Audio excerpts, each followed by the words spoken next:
Ние обработваме към 32 декара. На различни места около село Осина. Най-основното е боба и картофи. Зелен боб. Зрял боб. Шарен и царски ние му викаме тук. Садим различни видове зеленчуци, доматни, чушки, подправки, праснок, зелка, корнеплодните цвекла, земната ябълка. Семейството някъде, когато се нуждаем, и плащаме хора да помагат. За да може да направи човек нещо, не е достатъчно да има земя. Първото е да намери хората, с които може да работи, на които може да има доверие.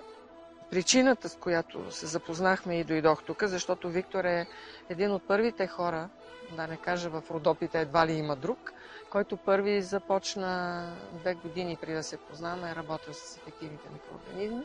Сближихме се и решихме да започнем заедно да работим. Аз с моите познания и опит, които имам, той с неговите, защото Виктор е завършил с стопански техникум.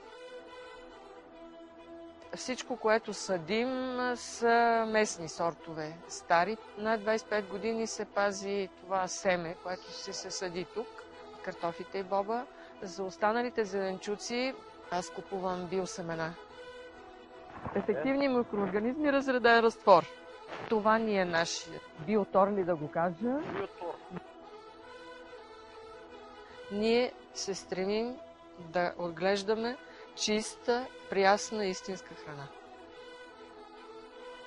Продаваме на двата фермерски пазара за сега, на Иван Вазов, на Римската стена и в Хранкоп София.